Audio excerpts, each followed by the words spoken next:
suis richement béni. Amen, amen. Vous adorez ceux que vous ne connaissez pas.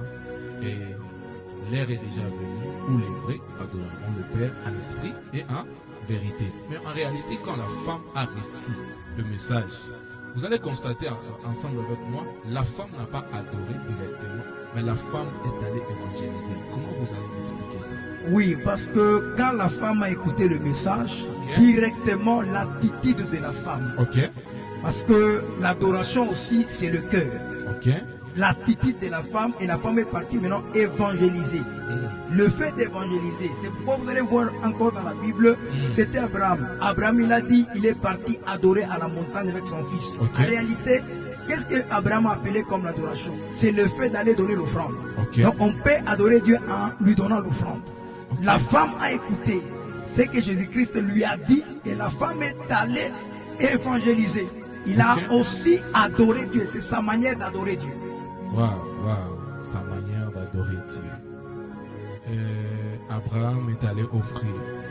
Maintenant, vous allez me convaincre que l'adoration a plusieurs façons de le faire. L'adoration a plusieurs façons de le faire. Donc chanter. Celui qui chante, ce sont les expressions de l'adoration. On peut être dans la présence de Dieu, on commence à chanter, on commence à pleurer. Ce sont les expressions. Parce que l'adoration vient du cœur. L'adoration, elle vient du cœur. C'est ça l'adoration. Quand Abraham il est parti là-bas, il n'y avait pas la musique. Il n'était pas allé pour chanter.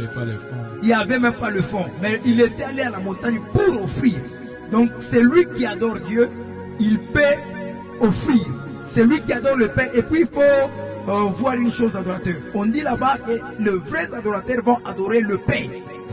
Ça dit aussi beaucoup.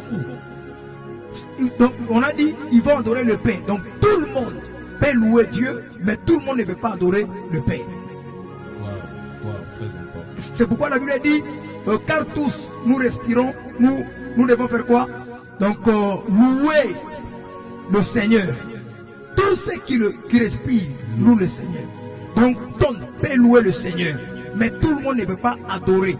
Parce que l'adoration, c'est la nourriture des enfants. De fils. Bien compris, l'adoration est personnelle. L'adoration, on peut prier pour toi, on peut gêner pour toi, mais quant à l'adoration, tu n'as qu'à le faire toi-même. Oui, parce que c'est l'attitude de ton cœur. Même dans un culte, on dit que non, là c'est le moment d'adorer. On veut maintenant adorer.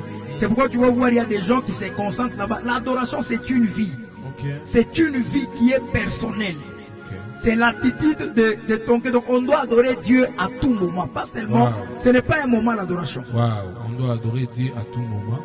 Nous voulons chuter avec l'apôtre. Maintenant on peut retenir quoi dans tout ce qu'on Oui, dans tout ce que je viens de dire, les enfants de Dieu peuvent retenir ceci. Donc on adore le Père. Adorer le Père, il faut avoir une relation avec le Père. C'est ce que Jésus-Christ a dit à la femme.